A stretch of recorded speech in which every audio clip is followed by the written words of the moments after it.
अन्य गद्य विधाएं UGC net JRF Hindi साहित्य इकाई 10।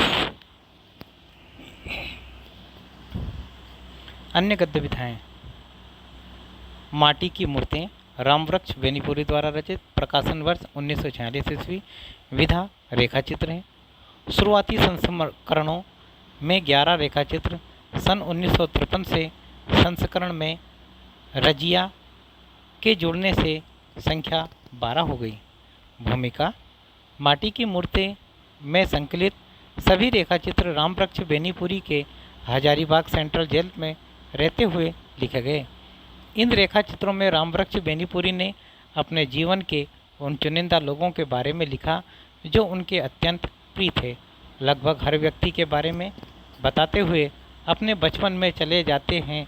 बचपन के दिनों में इन सभी व्यक्तियों के साथ बिताए हुए पलों का सजीव चित्रण करने के साथ साथ उस दौर की सामाजिक, आर्थिक एवं सांस्कृतिक स्थिति भी उनके माध्यम से स्पष्ट करते चलते हैं। इन रेखाचित्रों के माध्यम से हर व्यक्ति के जीवन एवं चरित्र के श्वेत श्याम पक्षों को दिखलाते हुए मानवीय एवं नैतिक पक्षों को अधिक उभारा गया है। रेखाचित्रों में लेखक ने बचपन की स्मृतियों को महत्व दिया है और जवानी एवं आगे के जीवन के साथ उसकी तुलना की है। पात्र रजिया लेखक की बचपन की दोस्त, बचपन में अपनी मां की चूड़ी बेचने में सहायता करती थी। युवा होने पर स्वयं चूड़ी बेचने लगी। धार्मिक भेदभाव के आधार पर लोगों द्वारा उससे चूड़ियां नहीं खरीदने पर दुखी होती है। पति का नाम हसन है। बलदेव सिंह पूरा पंजाब में किसी राजा के यहाँ पहलवानी करते थे। लाठी चलाने में निपुण। गांव में राजपूतों और अहीरों में बेर का जिक्र किया गया है। एक विधवा के खेतों से अवैध कब्जा छुड़ाने पर कुछ लोगों ने एक सुबह बलदेव की हत्या कर दी। सरजू भैया लेखक के मुंह भोले भैया। पिता गुमास्ताजी किसान के साथ ही रुपये और गन्ने का लेन देन करते थे। लंबी दुबली देह वाला उदार हृदय व्यक्ति। विक्टर ह्यूमो की कृति ला मिजरेबल का जिक्र किया गया है।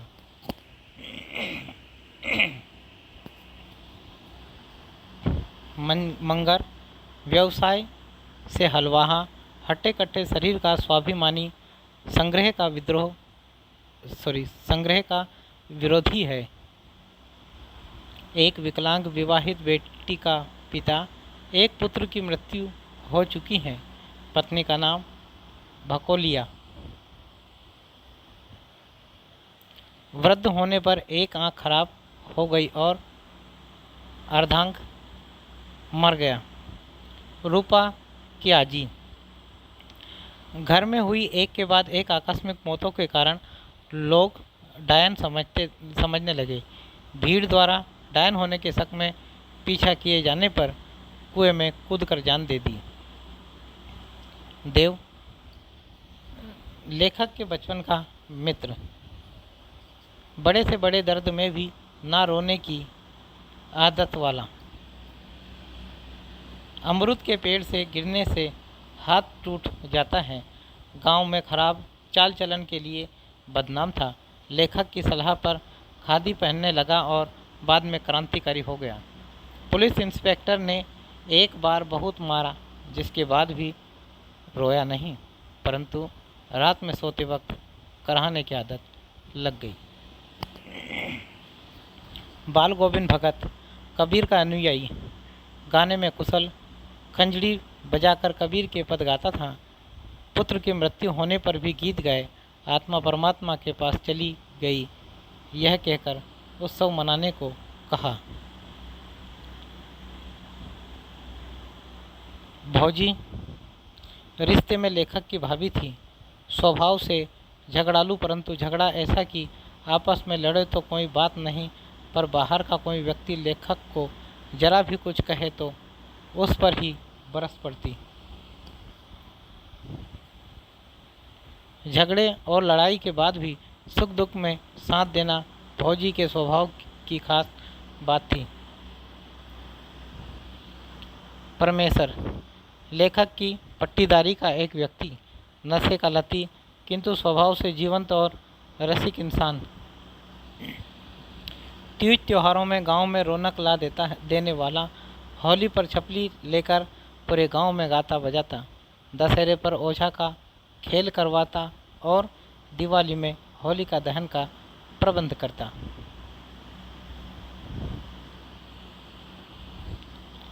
बैजू मामा, जेल में रहने का आदी, छोटी छोटी चोरियों के कारण 30 वर्षों से पटना जेल में है। जेल के पुए इतने प्रिय हैं कि पुओं के लिए रिहाई हो जाने के दिन ही फिर से चोरी करके जेल आ गया। अंत में सेशन चलाकर पुलिस 5 साल की सज़ा दिलवाने की कोशिश करती है, पर जज की दया से 1 साल की सज़ा ही होती है। सुभान खां, पैसे से राजमिस्त्री। हिंदू मुस्लिम तनाव बहुत बढ़ जाने पर सुभान खां के गांव के मुस्लिम मस्जिद में गाय की कुर्बानी देना चाहते हैं, लेकिन सुभान खां के कई प्रतिरोध से ऐसा नहीं हो पाता। लेखक ने इस रेखाचित्र में अपने नास्तिक होने का जिक्र भी किया है। हज़रत हुसैन और यजीद के बीच लड़ाई का भी जिक्र, मुहर्रम के पीछे की कहानी। बुधिया, लेखक जब किशोर था तो बुधिया 7-8 साल की रही होगी। अत्यंत चंचल और शरारती। लेखक कई सालों बाद बुधिया से मिलता है तो उसकी स्थिति देखकर तंग रह जाता है। बुधिया की शादी हो चुकी है, जगदीश उसका पति है, उसके 3 बच्चे हैं और वह गर्भवती है। प्रमुख उदाहरण: कला का काम जीवन को छिपाना है, उसे उभारना है। कला वह जिसे पाकर जिंदगी निखर उठे, चमक उठे। रजिया ने बताया कि किस तरह दुनिया बदल गई है। अब तो ऐसे भी गांव हैं जहां के हिंदू मुसलमानों के हाथ से सौदे भी नहीं खरीदते। अब हिंदू चूड़ीहारिन है, हिंदू दर्जी है। उन दिनों हिंदू मुसलमानों की तनातनी नहीं थी, दोनों दूध चीनी की तरह घुले मिले थे। हिंदू की होली में मुसलमानों की दाढ़ी रंगी होती, मुसलमानों के ताजियों में हिंदू के कंधे लगे होते। ताजिए के दिन थे, मेरे गांव में भी ताजिया बना था, यद्यपि एक भी मुसलमान वहाँ नहीं। लेन देन, जिसे नग्न शब्दों में सुदखोरी कहिए, चाहता है आदमी आदमीपन को खो दे, वह झोंक खटमल नहीं चिलर बन जाए।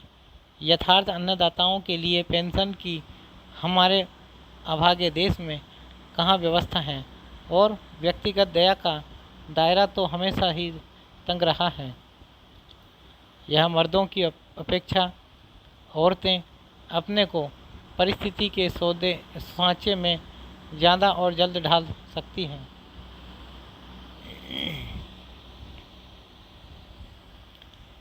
भावना पर दलील का क्या असर है, हो सकता है भला? हमने सुन रखा था दुनिया में 3.5 ही वीर हैं। पहला भैंसा, दूसरा सुअर, तीसरा गेहूं और आधा राजा रामचंद्र।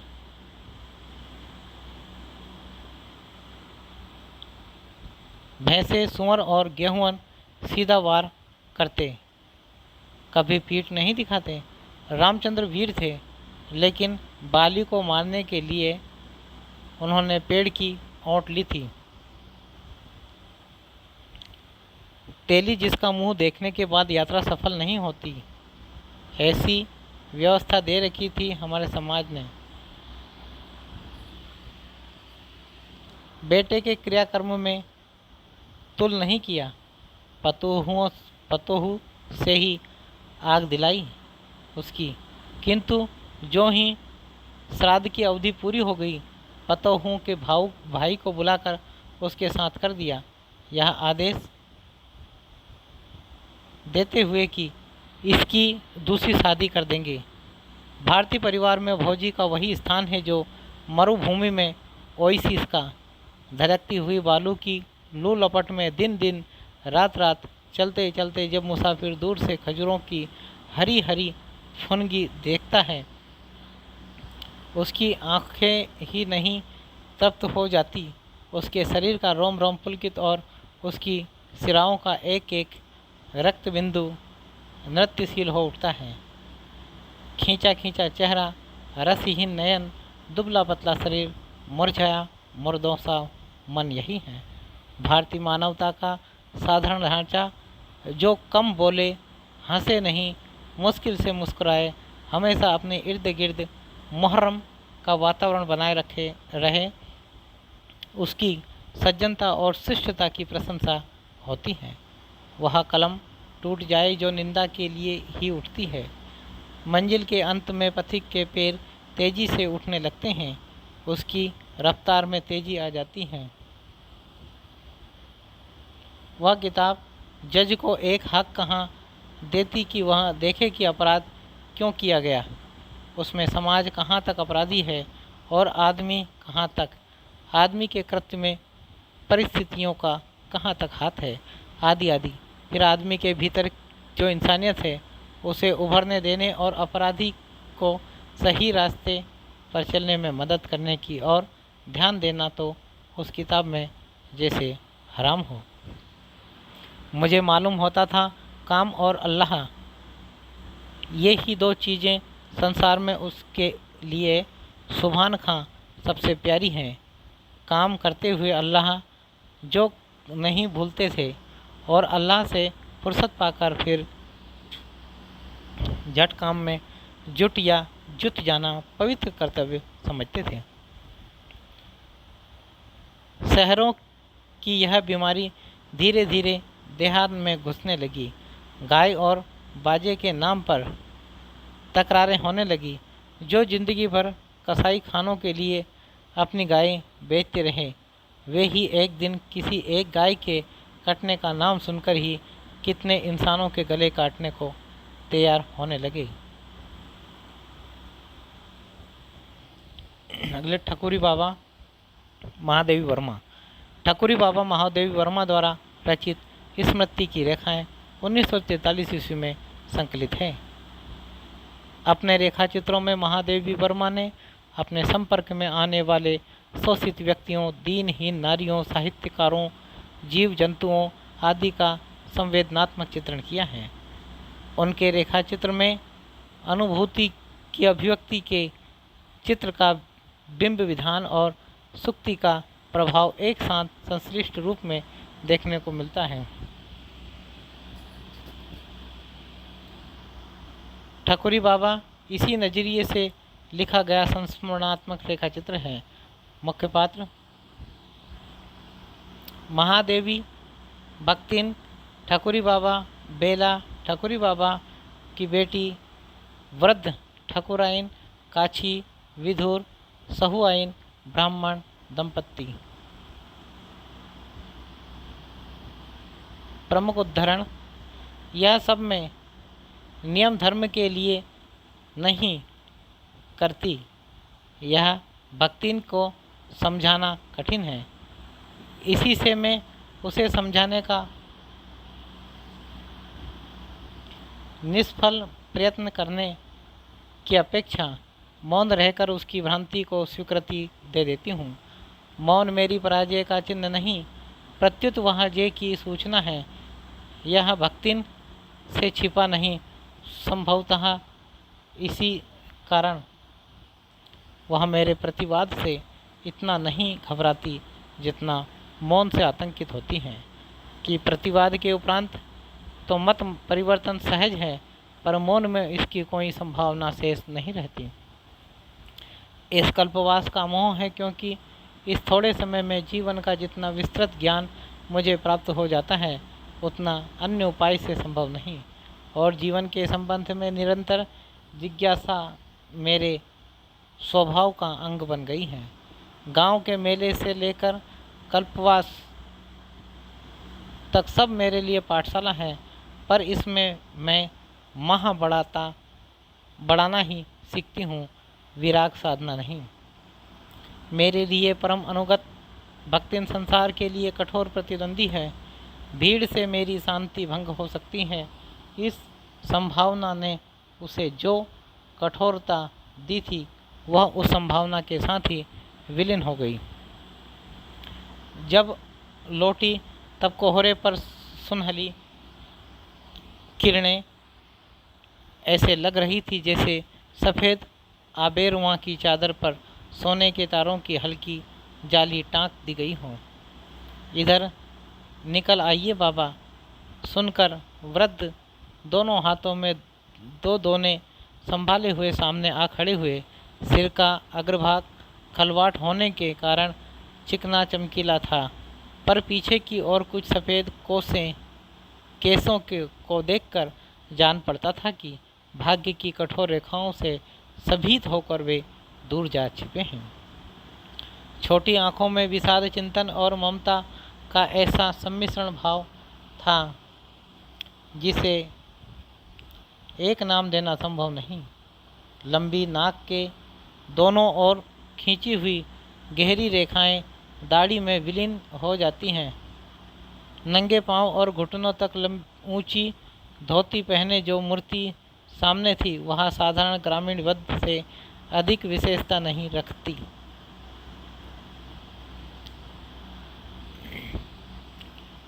ठकुरी बाबा भाट वंश में अवतीर्ण होने के कारण कवि होने के कारण मेरे सजाती कहे जा सकते हैं।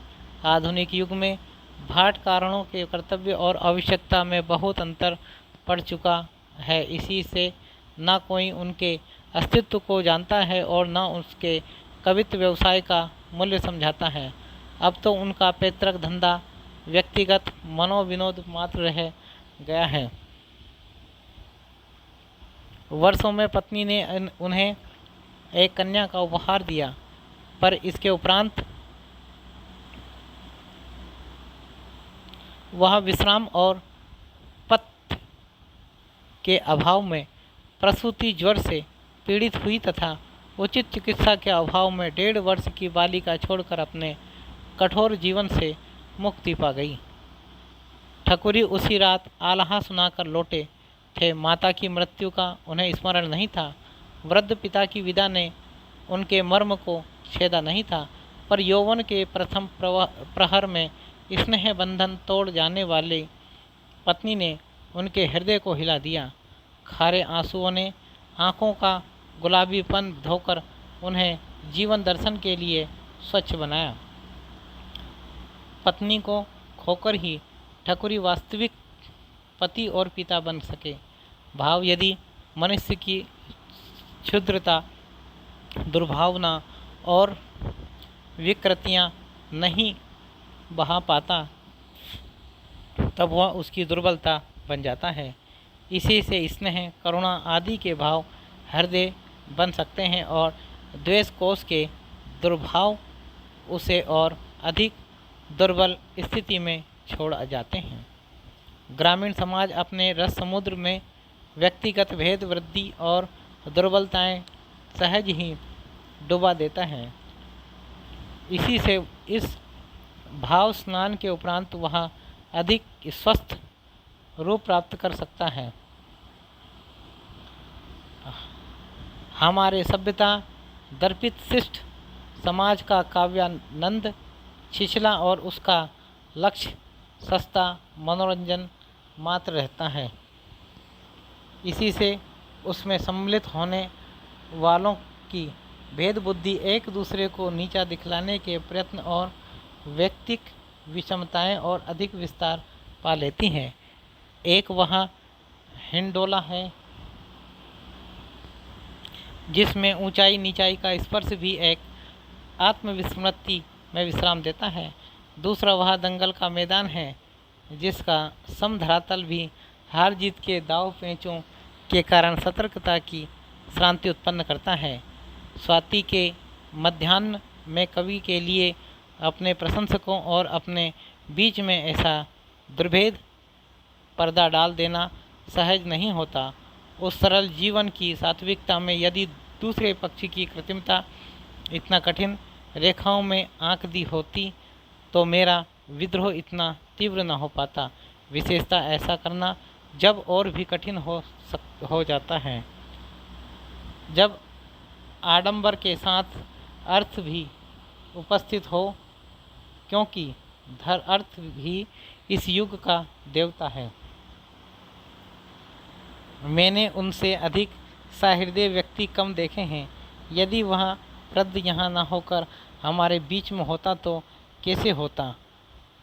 यह प्रश्न भी मेरे मन में अनेक बार उठ चुका है, पर जीवन के अध्ययन ने मुझे बता दिया है कि इन दोनों समाजों का अंतर मिटा सकना सहज नहीं। उनका बाहम जीवन दीन है और हमारा अंतर जीवन रिक्त। उस समाज में विकृतियाँ व्यक्तिगत हैं, पर सद्भाव सामूहिक रहते हैं। इसके विपरीत हमारी दुर्बलताएं समष्टिगत हैं, पर शक्ति व्यक्तिक मिलेगी। ठाकुरी बाबा अपने समाज के प्रतिनिधि हैं, इसी ने उनकी सहायता व्यक्तिक विचित्रता न होकर ग्रामीण जीवन में व्याप्त सहृदयता को व्यक्त करती हैं।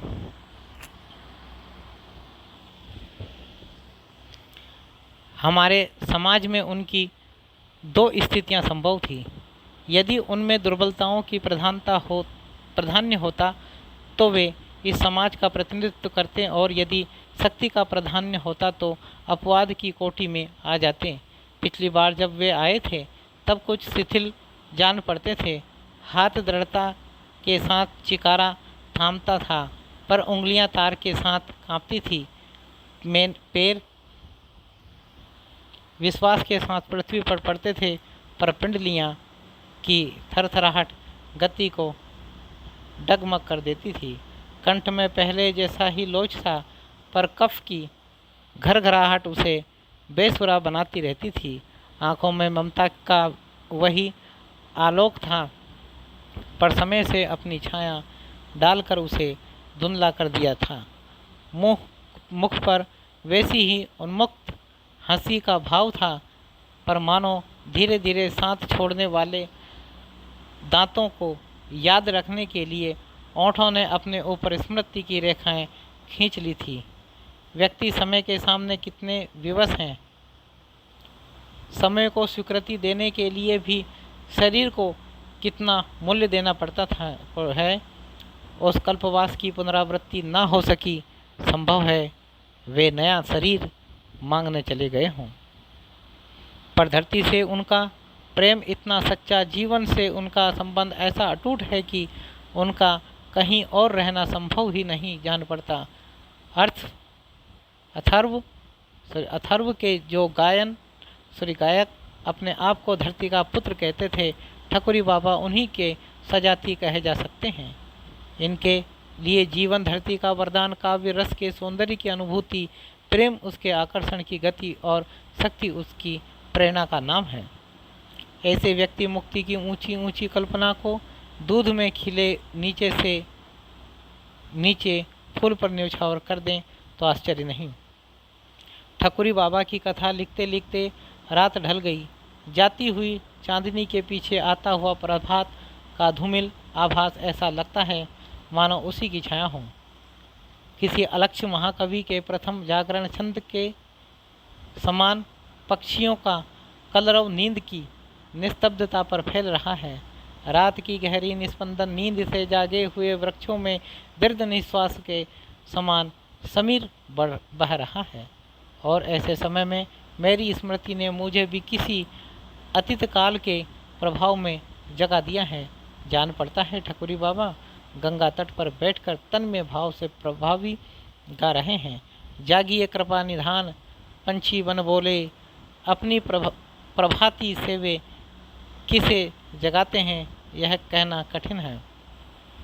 कला मुरधैया तुलसीराम की। डॉक्टर तुलसीराम की आत्मकथा 2 खंडों में विभक्त हैं।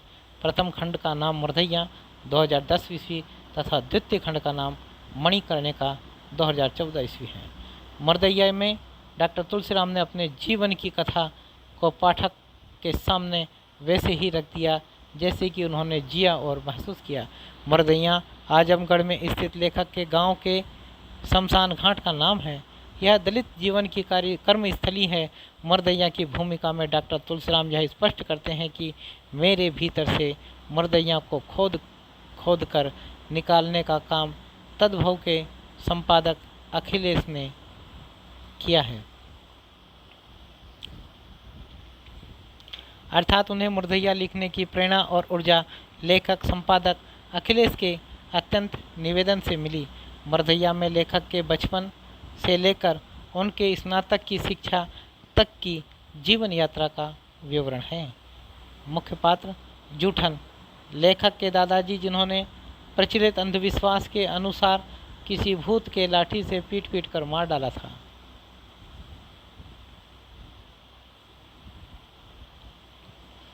मुसड़िया 100 वर्ष से भी ज़्यादा जीवित रहने वाली लेखक की दादी। धीरजा, लेखक की माताजी, सीधी सादी घरेलू स्त्री। जंगू पांडे 80 वर्षीय ब्राह्मण जिन्हें निर्वस्त्र और अविवाहित होने के कारण गांव के लोग अपशकुनी मानते थे। निर्वंश और अविवाहित होने के कारण इनको अपशकुनी मानते थे। नग्गर, लेखक के पिता के तीसरे भाई, स्वभाव से क्रूर, शिवनारायण पंथी धर्मगुरु भी थे। सोमर,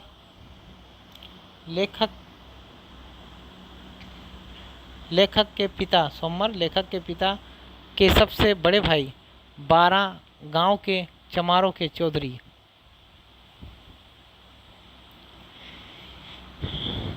मुन्नेसर, लेखक के पिता के दूसरे नंबर के भाई, शिवनारायण पंथी धर्मगुरु, कलकत्ते की एक जूट मिल में मजदूर। मुन्नर, लेखक के पिता के चौथे नंबर के भाई, अन्य सभी भाइयों की अपेक्षा सहज और समन्वयवादी व्यक्ति, पूरे संयुक्त परिवार के मुखिया। अम्बिका पांडे,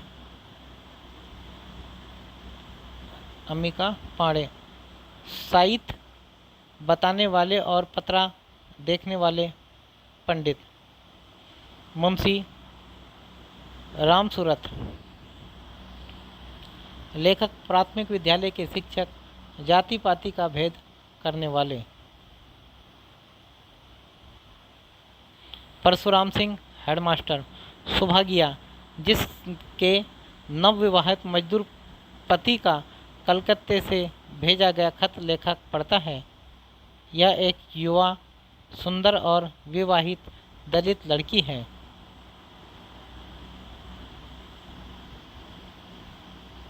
संकठा सिंह, प्राथमिक विद्यालय में लेखक का सबसे करीबी मित्र। कुद्दन, लेखक के नग्गर चाचा का बेटा, जिसे चुड़ैल के सपने आते थे। किसुनी भौजी, 22 वर्ष की यह स्त्री अपने हृदय विदारक गृहस्थिक और वैवाहिक दुख को चिट्ठी के मार्फत कोयलरी में मजदूरी कर रहे अपने पिता तक पहुंचवाती हैं। चिट्ठी लिखने का काम बालक तुलसीराम का होता है। जेदी चाचा लरखुर, गांव के सामान्य हरवा है जिन्हें द्वितीय विश्व युद्ध के दौरान अंग्रेज अन्य मजदूरों के साथ जबरन उठा ले गए थे।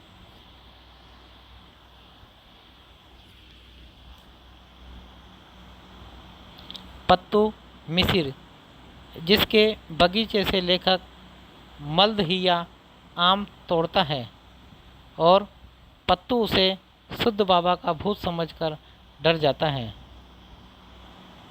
करपात्री जी, राम राज्य परिषद पार्टी के नेता, हिंदू कोड बिल के विरोधी। हीरालाल, लेखक के सहपाठी परंतु अकारण ही लेखक से ईर्ष्या रखने वाले।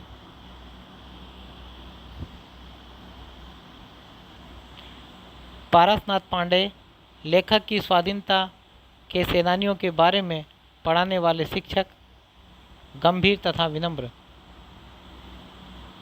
लाल बहादुर सिंह एक बड़े जमींदार के आवारा शराबी बेटे जो हाई स्कूल के छात्र व लेखक के मित्र भी थे। सुग्रीव सिंह गोरखपुर विश्वविद्यालय से बीए पास करके आए हुए शिक्षक। ये हिंदी पढ़ाते हैं, लेखक को खूब प्रोत्साहित करते हैं और उसके संरक्षक की भूमिका निभाते हैं। चिंतामणि सिंह एक बड़े जमींदार के पुत्र, लेखक के सहपाठी और घोर हितैषी। रूपराम परीक्षा के लिए लेखक जिसके घर पर किराएदार के तौर पर रुकता है, और यह रूपराम लेखक के ऊपर हीरालाल सिंह नामक सवर्ण छात्र द्वारा किए गए हिंसक व्यवहार का बदला लेने के लिए भी तैयार हो जाता है।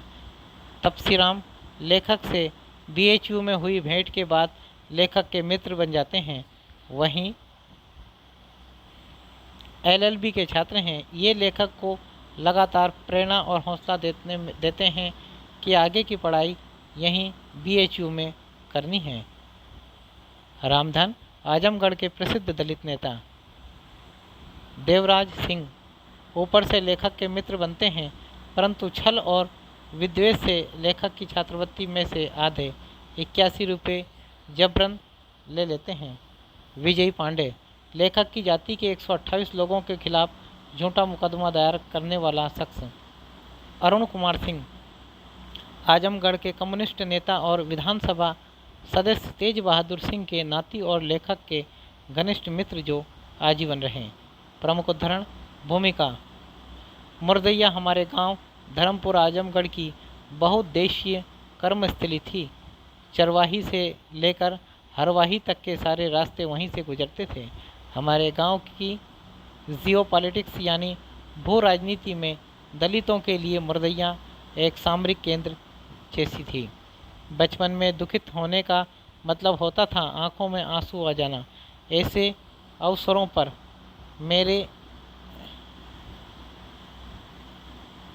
मेरी दादी आंख धो लेने को कहती थी, किंतु आज का अनुभव बताता है कि चंद पानी की छींटों से दुख की निशानी नहीं मिट पाती।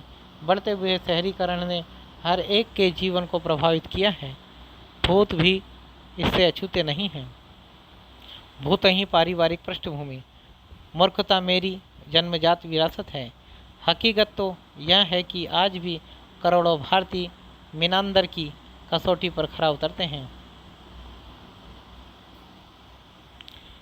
गांव वालों का कहना था कि मेरी दादी ने कौवे का मांस खाया है, इसलिए वह मरती नहीं है। संभवतः मेरे माँ बाप की सर्वोच्च आकांक्षाओं की पहुंच मुझे एक सिद्धस्थ मच्छर मरवा के रूप में देखने तक ही सिमट कर रह गई थी। उस समय गांव में दलितों के अलग देवी देवता होते थे जिनकी पूजा सवर्ण नहीं करते थे। हमारे गांव में चमरिया माई और ढी बाबा दो ऐसे ही देवी देवता थे जिनकी पूजा दलित करते थे। पिताजी के सबसे बड़े भाई जिनका नाम सोमवार था 12 गांवों के चमार के चौधरी चुने गए थे। भारत की आज़ादी के पूर्व ना जाने कब से पूर्वी उत्तर प्रदेश के अनेक क्षेत्रों की एक परंपरा के अनुसार चमारों का 12 गाँव होता था, अर्थात 12 गांव के चमारों की एक वृहद पंचायत होती थी जिसमें कोई एक व्यक्ति सर्वसम्मति से चौधरी चुना जाता था। इस चौधरी को व्यावहारिक रूप से एक न्यायाधीश की तरह अधिकार प्राप्त होता था। यौन संबंध से जुड़ी युवती के पूरे परिवार को कुजाति घोषित कर दिया जाता था। कुजाति का मतलब होता था उसका हुक्का पानी बंद, अर्थात संपूर्ण रूप से 12 गांव द्वारा बहिष्कार। हमारे घर में शिवनारायण पंथ की परंपरा में साल में 3 अवसरों पर समारोह होता, जिसमें बड़ी संख्या में चेले उपस्थित होते। ये 3 अवसर होली, दिवाली तथा कृष्ण जन्माष्टमी के दिन आते। इन समारोह को गादी लगाना कहा जाता था। किसी शिवनारायण पंथी की मृत्यु के हो जाने पर हिंदुओं की तरह उनकी लाश को जलाया नहीं जाता, बल्कि मुसलमानों की तरह दफनाया जाता था। किसी किसी को नंगा नदी में बहा भी दिया जाता था। मर्दैया तथा स्कूली जीवन। जैसन कहत बाड़ा जोगी, वैसन बढ़त बाड़े रोगी। बड़ सस्तिया सहबाराम। जैसन कहत बाड़ा आंधी, वैसन मारल गैले गांधी।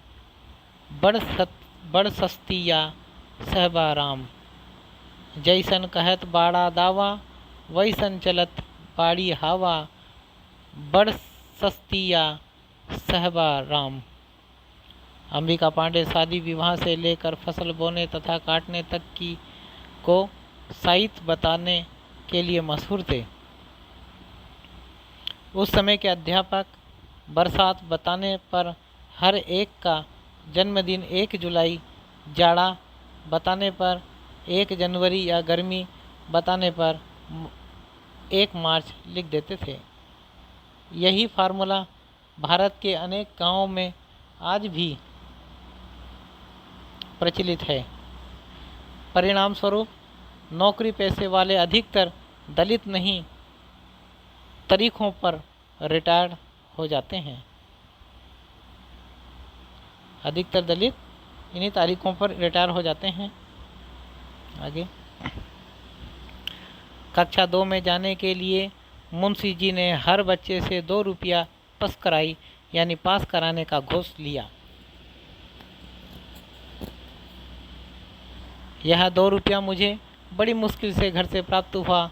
यह पस्कराई सभी अध्यापक लेते थे और बच्चा नहीं देता तो उसे फेल कर दिया जाता था।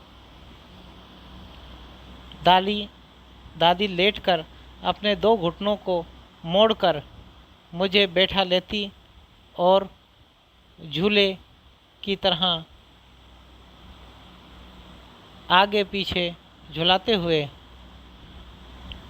एक छोटी सी काव्य में कहानी गाती जाती। वह कहानी इस प्रकार थी। राजा रानी आवेली, पोखरा खनावेली।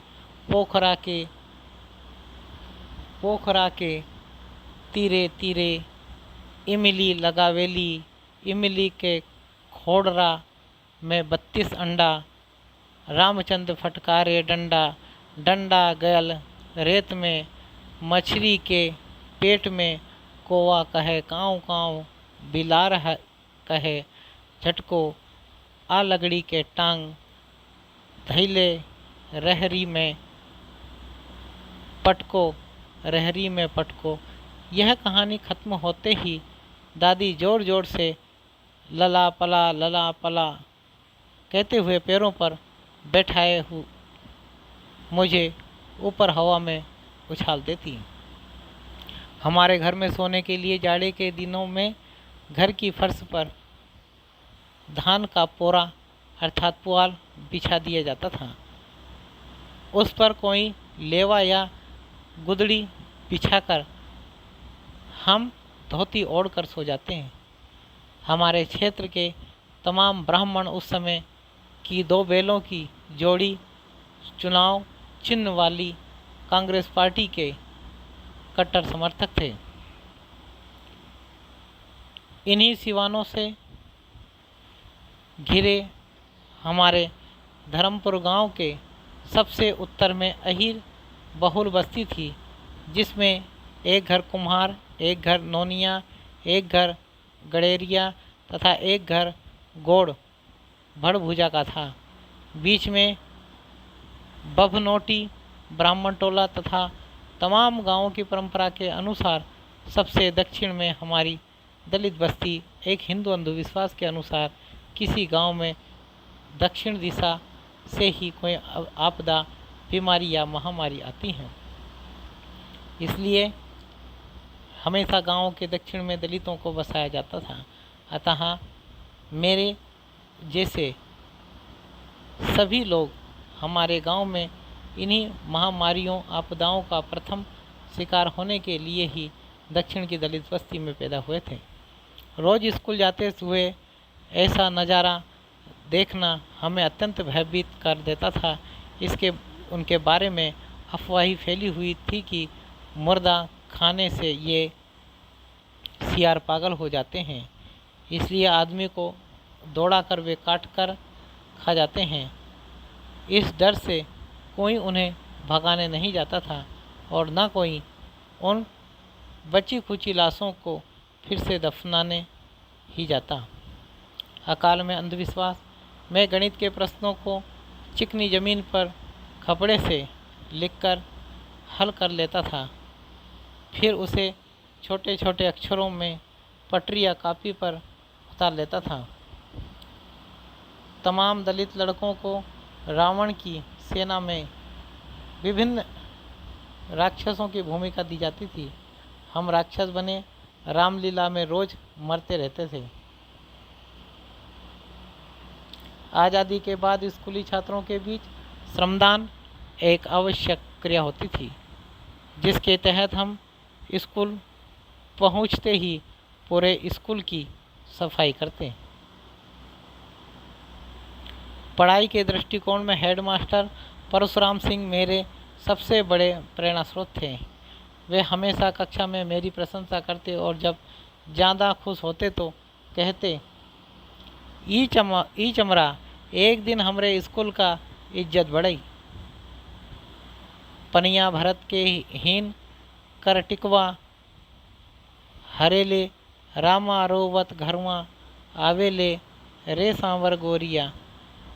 आम भाषा में धोबिये उआ नाच कहीं जाने वाली यह दुनिया की एकमात्र ऐसी नृत्य शैली है जिसमें घंटियां वाला घुंघरू पैर के बदले कमर में बांधा जाता है।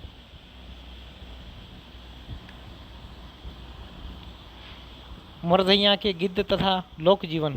पोखरे की तरफ से आते हुए रामचरण यादव जी मुझे देखकर बोल पड़े, आज तक कोनो काम न को होई, ये कनवा समने पड़ी गायल।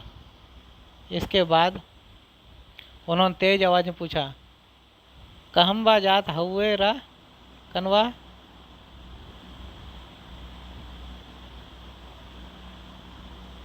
सन 1959 की गर्मी ग्रीष्म ऋतु लगातार 2 साल से अकाल के कारण निहायत दुर्दिन में बदल चुकी थी। दलित बस्ती में चिट्ठी लिखने वाले के रूप में मेरी मांग बहुत बढ़ गई थी। किसुनी भौजी 2 बच्चों की माँ थी, किंतु उम्र मुश्किल से 22 साल। उसके अंदर दुखड़ा सुनाने की अद्भुत वर्णनात्मक शैली का समावेश था। आज जब मैं अंतर्राष्ट्रीय राजनीति के एक बड़े सेंटर का प्रोफेसर एवं अध्यक्ष बन चुका हूँ, तो यह स्वीकारने में गर्व होता है कि इसके पीछे मेरी प्रेरणा के असली जनक वे 3 गरीब मजदूर थे, जिन्होंने मुझे छोटी उम्र में अंतर्राष्ट्रीय राजनीति की तरफ अनजाने में ही खींच लिया। इसमें एक थे सोवियत संघ के समूही खेती वाले मन्नर चाचा, दूसरे डांगे को डंगरिया कहने वाले सोनई तथा तीसरे थे दड़ियल जेदी चाचा। इस क्षेत्र में स्वतंत्रता आंदोलन का नेतृत्व तेज बहादुर सिंह नामक एक प्रख्यात कम्युनिस्ट नेता ने किया था। उन्होंने वर्षों तक भूमिगत रहकर काम किया था। इस पूरे क्षेत्र पर उनका विशेष प्रभाव था। इन भांड मंडलियों में वे सामाजिक कुरीतियों पर लोक शैली में तरह तरह के व्यंग द्वारा प्रस्तुति को बहुत ही मार्मिक बना देते थे। उनका एक गीत मुझे आज भी स्मरण होते ही रोमांचित कर देता है, जिसकी कुछ पंक्तियाँ इस प्रकार हैं। हरिजन जाति सहे दुख भारी हो, हरिजन जाति सहे दुख भारी, जे कर खेत वहाँ दिन भर जोतली, उहे देला गारी हो दुखी भारी, हरिजन जाति सहे दुख भारी।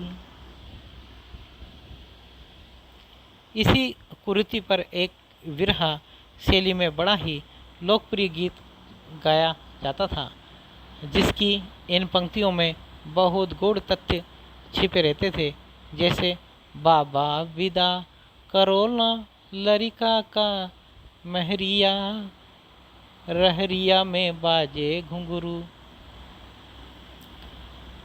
इस कड़ी में बारात प्रस्थान के समय एक खास किस्म का नृत्य किया जाता था, जिसे दुक्कड़ कहते हैं थे। यह बहुत शक्तिशाली नृत्य होता था। इसमें सिर्फ 2 कलाकार, एक दफला वादक तथा दूसरा दुक्कड़ची नर्तक होता था। ऐसे ही एक नाच हुआ करता था हुड़क।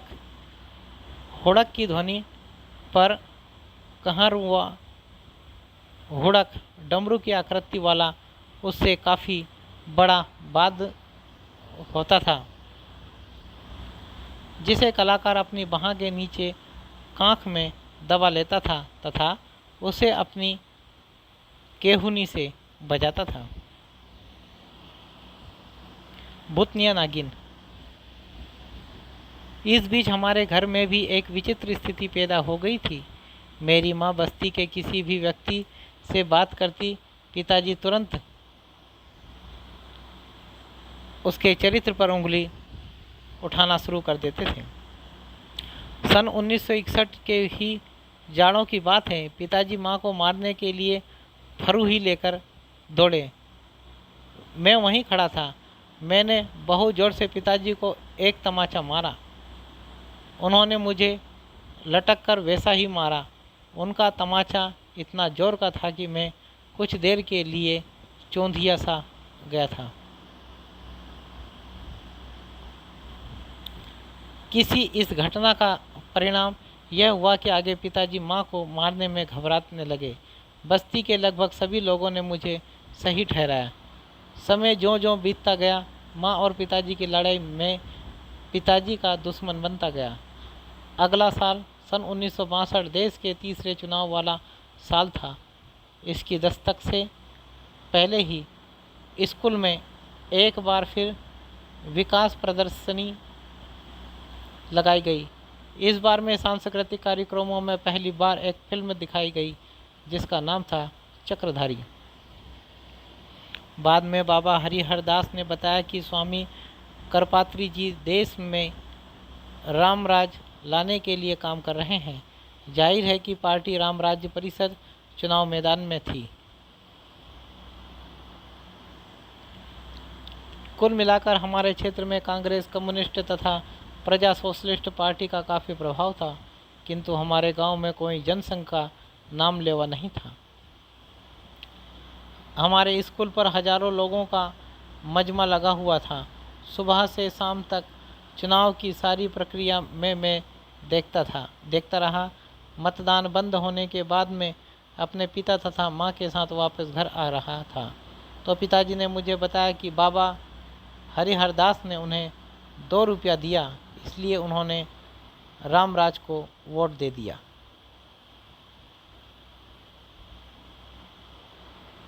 जुलाई 1962 में जब स्कूल खुला तो 9वीं कक्षा का नज़ारा ही कुछ और था। मैं काफ़ी उत्साहित था। अन्य विषयों के साथ रेखा गणित एक नया विषय था।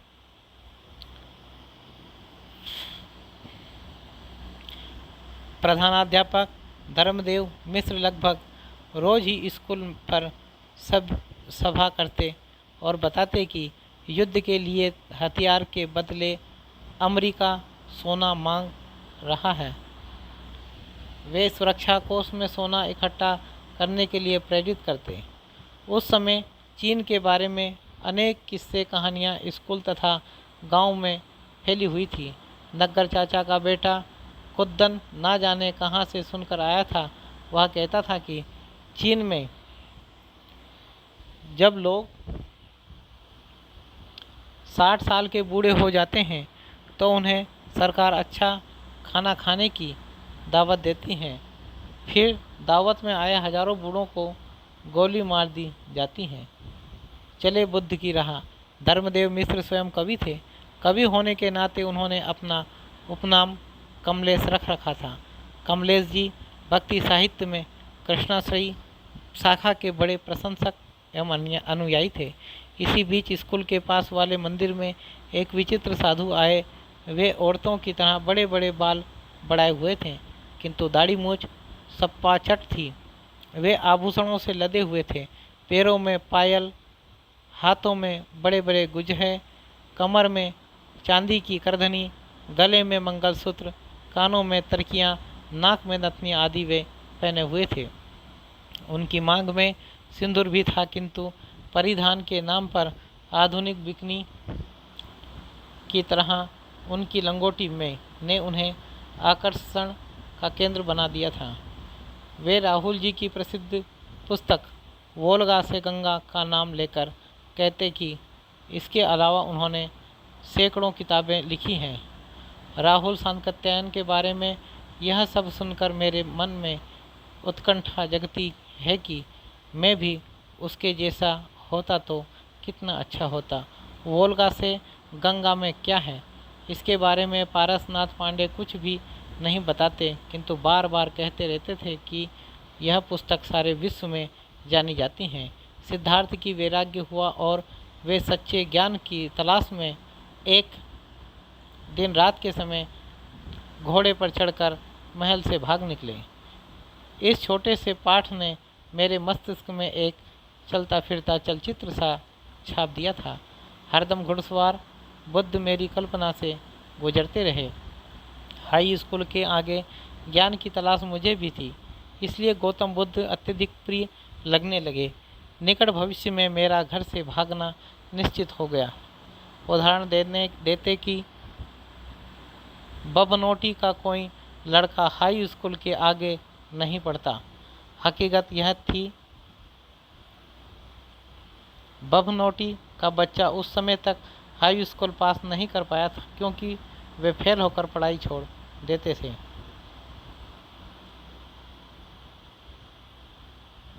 आखिरकार